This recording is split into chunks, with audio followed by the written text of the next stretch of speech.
À continuer sa lutte aussi sur le plan intellectuel, développer des idées, même s'ils n'ont pas la vocation de faire la politique comme jusque-là, mais les idées qui pourront être utilisées par les autres pour amener le pays de l'avant, et notamment sur la dimension économique et sur la dimension psychologique aussi. Il y a un travail qui est en train d'être fait à ce niveau-là.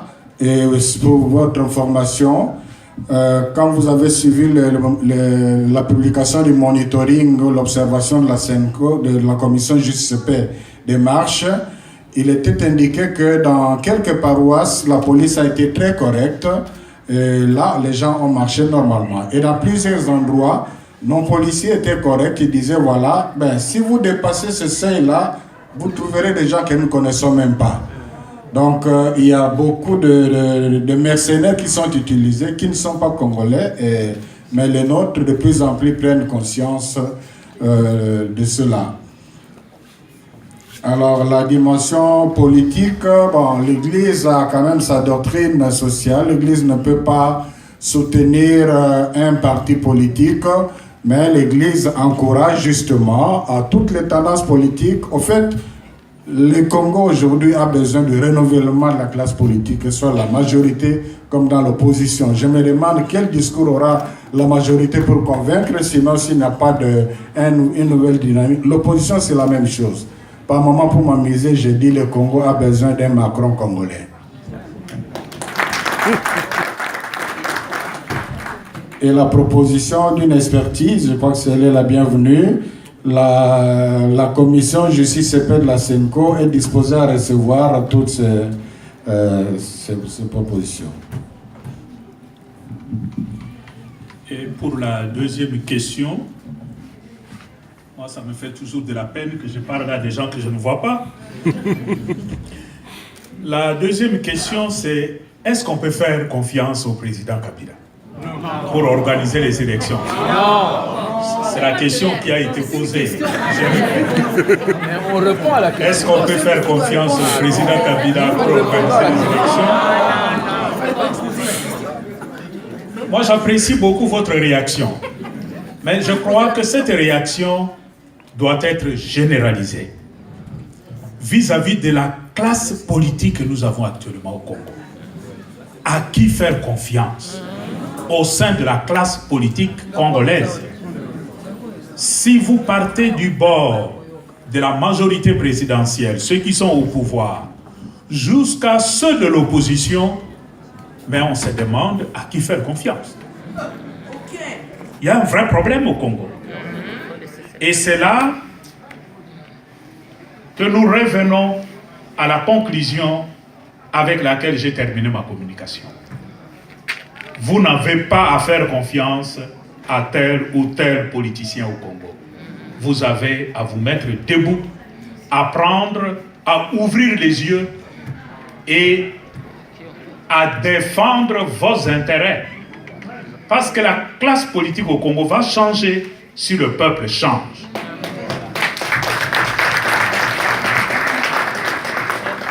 Le dernier intervenant, c'est le partisan de la lutte armée. Évidemment, nous, en tant qu'Église, nous ne pouvons pas prôner la lutte armée. Ça, c'est contraire à nos convictions à nous. Nous respectons le point de vue de celui-là, mais ce n'est pas notre point de vue. Merci.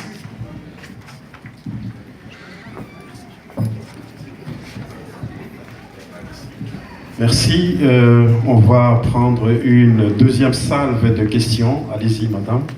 Je m'excuse, ma question est une question fermée qui doit se répondre par oui ou par non. Ma question est ceci. Est-ce que le Congo est occupé, oui ou non? Oui. Vous devez répondre. Est-ce que le Congo est occupé, oui ou non? Oui. Non, ils doivent répondre. Merci beaucoup. Mais ils vont répondre. On ramasse, on fait une collecte de questions. Ils vont répondre après. Merci. Mais ils vont répondre après. Merci beaucoup. On va passer au deuxième intervenant. Allez-y. Oui, allez-y. Merci pour la question.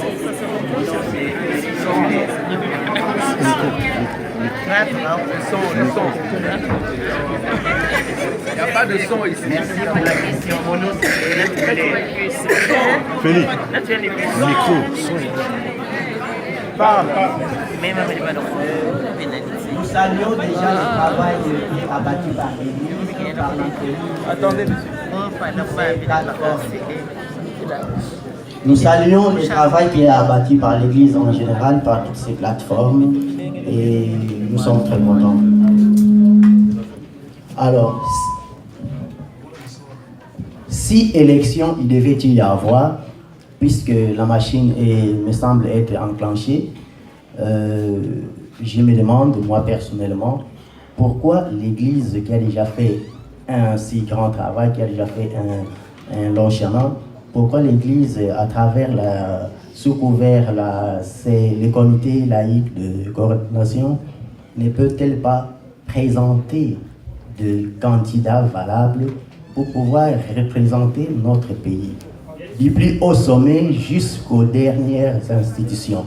Parce que nous pensons que l'Église a les moyens pour mobiliser les ressources, l'Église a les moyens physiques, l'Église a les moyens humains pour pouvoir résoudre cette question de notre pays qui est en train de nous échapper. Alors, je ne peux pas voir l'Église commencer à battre un si grand travail et puis lâcher juste à la dernière minute, laisser pour compte ce travail aux autres. Merci.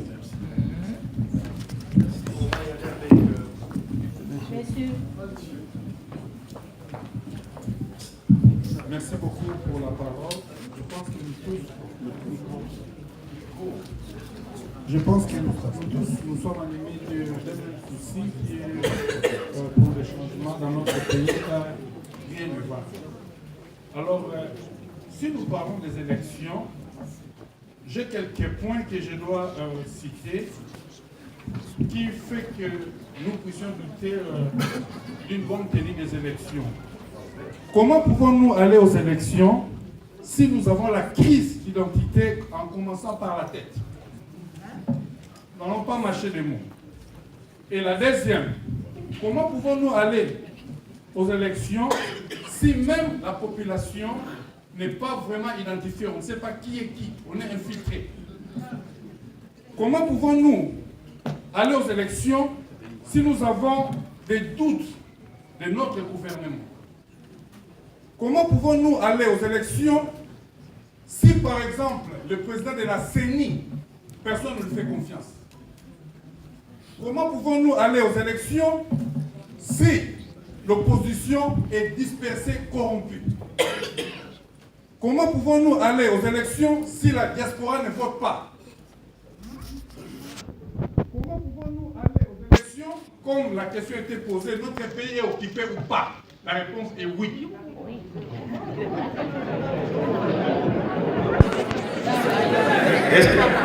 Vous permettez, on avait demandé une question prévue, allez-y. Pour terminer, j'ai une suggestion. Vu tous les points que je viens d'énumérer, le pays a besoin d'une transition. Sans le gouvernement en place, mais avec la CLC, la communauté laïque, pour mettre les choses en ordre et au temps emporté, nous aurons des élections crédibles. Je vous remercie. Merci beaucoup. Une dernière question, allez-y, sur le droit. Oui, et c'est avec ces micros-là qu'on marche. Donc, ça marche maintenant.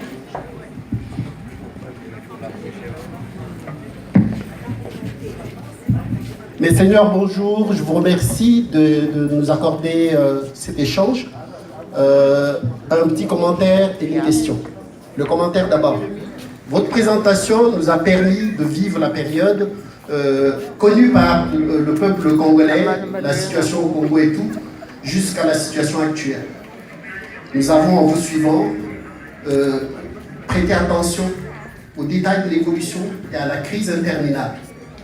Et vous avez terminé en soulignant le fait que nous devons prendre des actions claires parce que la crise de confiance bat son plein. Ma question. Au cours des dernières années, les Congolais se sont mobilisés, et particulièrement en faisant appel à l'article 64, et il y a eu mobilisation pour l'élection d'un administrateur. Ça se trouve sur le net un peu partout. Les gens ont choisi un des vôtres. Pourquoi ne devriez-vous pas l'appuyer pour aller dans le sens de la fin de la crise ou de la résolution du problème? Je cite en tête de l'administration, par rapport à ce que nous avons entendu dernièrement, il y avait Monseigneur Monsengo. C'est un des vôtres que vous connaissez bien et qui contribuerait à baisser la tension par rapport à la crise en cours. Je vous remercie.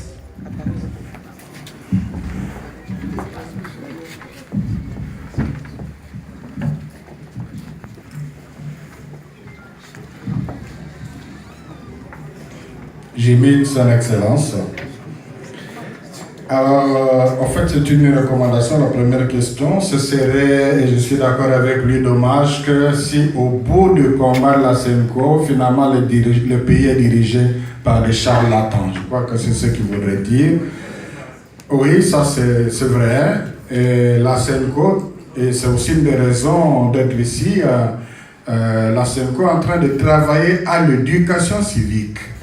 Électorale, avec, pour ne parler que de ce qui est fait avec le développement épais, on a formé, après la deuxième campagne, 8 600 000 et on est en train de continuer. Là, c'est un des programmes. Il y a l'autre programme avec la commission Justice et Paix, donc c'est au niveau de la formation de conscience que l'Église entend préparer les futurs cadres de ce pays.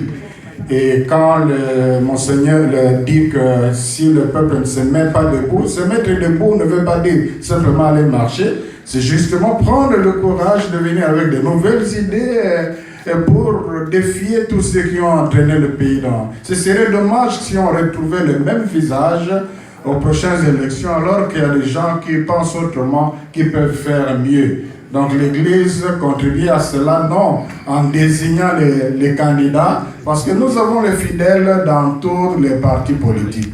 On n'est pas là pour soutenir un parti politique. Il y a de bons et de mauvais de part et d'autre. C'est au niveau de la conscience que l'Église est en train de travailler et je crois qu'il y a à espérer. La transition sans le président Kabila est pratiquement la même question quand on propose le cardinal Laurent Monsengo.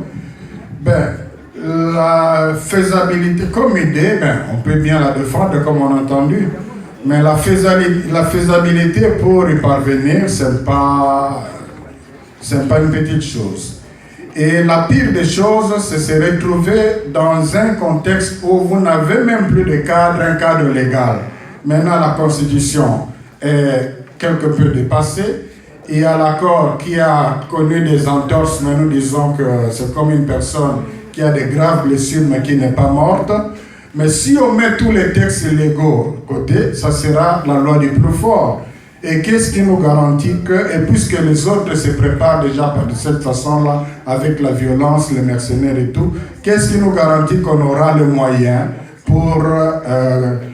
avec la violence, avec les armes, pour arriver à ce que nous proposons. Je crois qu'il y a quand même lieu de travailler en tenant aussi compte de la configuration internationale. Il y a lieu d'aller sagement pour obtenir le même résultat.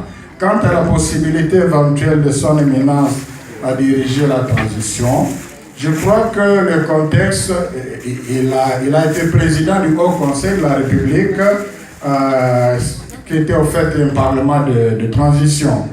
Mais et ça, c'était dans un cadre où il y avait un président et tout. La doctrine sociale de l'Église, dans les cas d'espèce, ne lui autoriserait pas. Donc, n'oubliez pas que le cardinal n'est pas seulement congolais, mais il est prélat d'une église disciplinée, une église qui a aussi son droit. Donc, il ne va pas se distinguer comme un bon Congolais, mais comme un cardinal recalcitrant par rapport à la hiérarchie. Le plus important, c'est qu'il est avec les Congolais, il va avec les Congolais, mais il serait plus honoré s'il y a des laïcs qui sont inspirés de ses convictions et qui s'affichent et qui seront certainement soutenus par l'Église.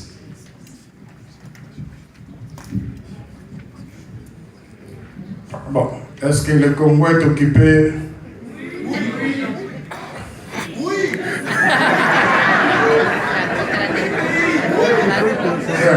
Vous avez répondu, je n'ai plus ajouté.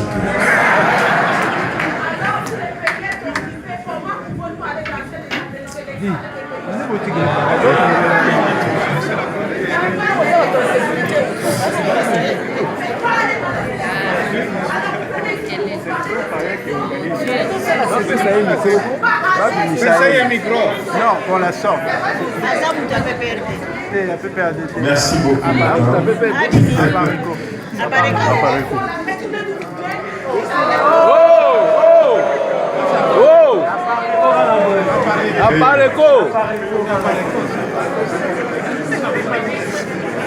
L'histoire du Congo, c'est cette histoire qui tient à cœur chacun, chacune. Il est question de se maîtriser et de garder son sang-froid. Alors nous allons continuer avec la salle des questions. Nous commençons par cette fille-là. Allez-y, présentez-vous et puis posez votre question.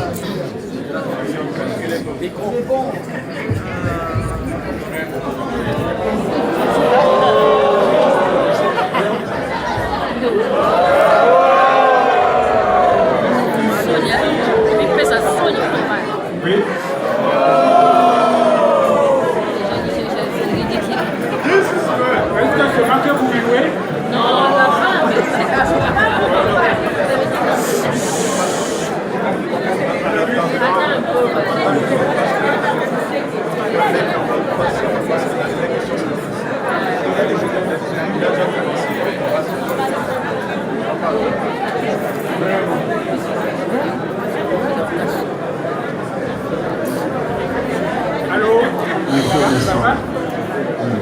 Alors, excusez-moi, je vais juste demander au propriétaire de la BMW immatriculée.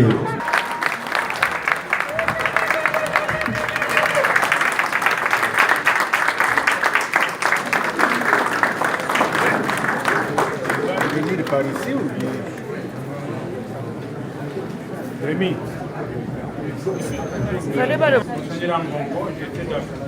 Je tiens d'abord à vous féliciter pour votre nomination. C'est avec plaisir, parce que j'avais écouté un moment TV5 où on disait que votre nomination était pour le pape diminuer la tension entre le pouvoir et le clergé congolais. Mais je m'aperçois que vous continuez sur la même lancée que son éminence le cardinal. Tout à l'heure, vous avez posé la question à savoir s'il y aura élection ou pas. Il n'y aura pas d'élection. Quand vous examinez le cheminement de Kabila, vous voyez qu'il ne respecte jamais la parole. Alors, comme il n'y aura pas d'élection, pour mon point de vue, il faudrait au moins qu'on préconise, je demande ici devant tout le monde, qu'on exige la transition sans Kabila. Tout à l'heure, vous avez fait référence à la signature de la Saint-Sylvestre. La Saint-Sylvestre avait donné comme date limite le 31 décembre 2017. Nous sommes aujourd'hui le 17 mars 2018. Vous commencez à vous référer à la date du 23 décembre 2018. Or, si ma mémoire est bonne, moi j'ai fouillé, j'ai fait des recoupements, je n'ai vu nulle part où il y avait un document qui limitait la date du 23 décembre 2018. C'est seulement Niki Allé qui est allé là-bas et qui a décidé unilatéralement que les élections auraient lieu le 23 décembre 2018. Où est la souveraineté du Congo? Si on ne doit même pas respecter notre propre engagement. La Saint-Sylvestre a engagé la communauté congolaise. Pourquoi se référer à la date de Mme Niki Allé alors que c'est ce même pays qui sème tous les troubles qu'on connaît dans notre pays.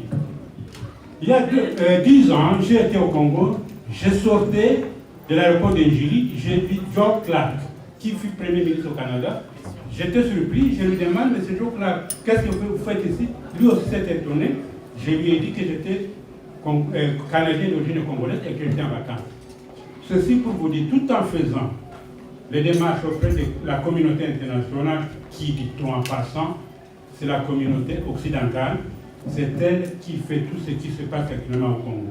Je ne vais pas m'étendre beaucoup, je me limite à ça. Je voudrais savoir pourquoi vous ne changez pas de position et que vous imposiez la transition sans Kabila. Merci. La suite, s'il vous plaît, de ces côtés.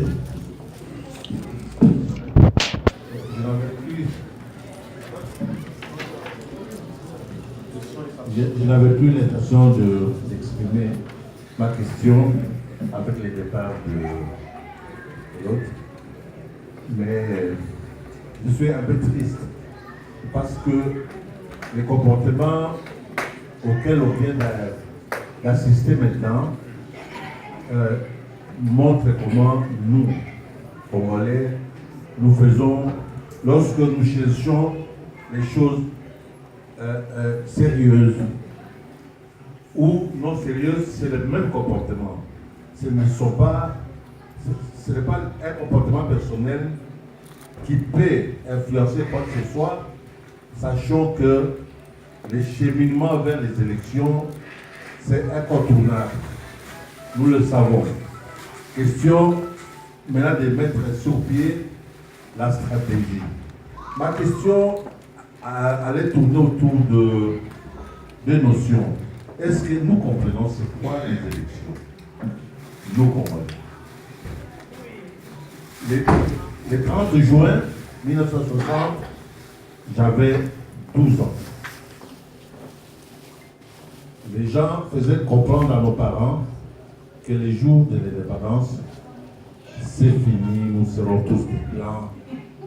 Ces jours-là, chacun aura sa voiture, chacun enverra ses enfants à l'université. Ce n'est pas ça. Au Congo, non, c'est très important. Nous allons en France, avec l'élection de l'actuel président, il y en a qui passaient, qui disent, oh, revenez, vous qui n'avez pas de papier. Parce que Macron est passé, nous allons tous avoir nos papiers. Non, c'est pas ça. Bon, je reviens un peu sur la qualité des candidats à la présidence. Moi, je pense, et j'appuie la proposition faite par un de mes prédécesseurs au micro pour dire que Monseigneur Mosengo n'est plus cardinal, excusez-moi. Il n'est plus au poste, il est à la retraite.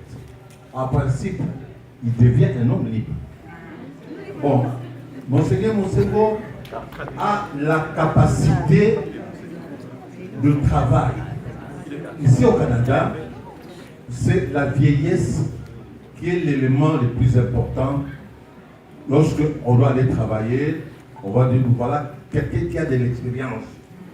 Moi, je pense que Mosengo devrait nous aider. Il devrait nous aider parce que, un, il connaît les dossiers Congo. Et de deux, il n'a pas besoin d'argent pour faire sa propagande. Et que si vraiment on veut avoir quelqu'un qui peut se dire capable de s'intercaler entre la population congolaise, l'Occident et tout, c'est bien Monseigneur Mosengo. Je ne dis pas que je suis contre Kabila, je ne dis pas que je suis contre Moïse Katumbi qui, quand il était au Katanga, il a trouvé un budget de 800 millions à son départ. À son départ, il a laissé un budget de 3 milliards. C'est quand même un travail. Bon, non, ne dis pas. Alors, le monsieur comme celui-là, élevé au niveau du pays, peut faire quelque chose, je l'ai fait. Je ne fais pas ça. S'il vous plaît, Alors, posez la question. Ma question, c'est de connaître la qualité des candidats à la présidence. Un candidat à la présidence doit répondre à un certain nombre de critères qui doivent convaincre le peuple, c'est-à-dire l'intelligence, l'expérience et de tout cela. Par conséquent, un candidat comme Monseigneur Mousseko serait un candidat heureux. Merci beaucoup. Merci. Merci infiniment. Ça a été long. Si vous voulez bien, allez-y pour la dernière question de cette salle. Merci, Excellence, Monseigneur. Comme nous vous félicitons tout le temps pour votre élévation, pour votre nomination. Moi, je m'appelle Aimé Samba Choucha, je suis évangéliste. J'ai une question à vous poser personnellement. D'abord, j'aimerais savoir que réclamons-nous maintenant? Ma question part du fait que, en allant marcher, le peuple congolais a suivi l'initiative du CLC. Et le CLC est appuyé par l'Église catholique. Mais en allant marcher, par rapport à cet appel, le CLC parle du respect de l'accord de la Saint-Sylvestre, d'un côté, et de l'autre côté, il y a des politiques qui parlent de la transition sans Kabila. En mon sens, il y a une espèce de contradiction qui fait que, en allant marcher, le peuple ne sait pas se situer. On s'en va réclamer le départ de Kabila ou on s'en va demander une transition sans Kabila ou l'accord de la Saint-Sylvestre que personnellement je considère caduque à partir du moment où cet accord avait pris effet le 1er janvier et était supposé finir le 31 janvier 2017. Et à l'heure où nous parlons, il y a une suite de transitions qui avait été initiée par une dame américaine. Donc, ma question c'est de savoir qu'est-ce que nous réclamons. Nous ne trouvez-vous pas qu'il existe une espèce de contradiction et que nous ne savons pas à quel sein nous vouer? Et je finirai par vous faire une petite proposition par rapport à ce que certains frères ont dit sur les gens qui doivent diriger la RDC. Si le cardinal Monsengo ne peut pas le faire par rapport ou eu égard à ses fonctions actuelles ou futures, il existe au sein du CLC des professeurs d'université à l'instar de M. Ndayouel et d'autres. Si quelqu'un parmi eux peut prendre la tête d'un mouvement ou d'une organisation comme ça, et l'Église catholique le soutiendrait, et nous, le peuple également, nous serons derrière lui. Je vous remercie par rapport à ça. Merci beaucoup. Merci.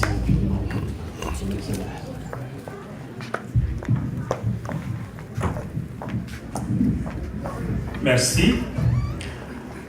Bon, les trois intervenants, je crois, ils vont un peu dans la même direction. Si vous le permettez. Le premier s'est posé la question qu'on exige la transition sans Kabila. Le deuxième aussi, transition sans Kabila avec le cardinal à la tête de la transition.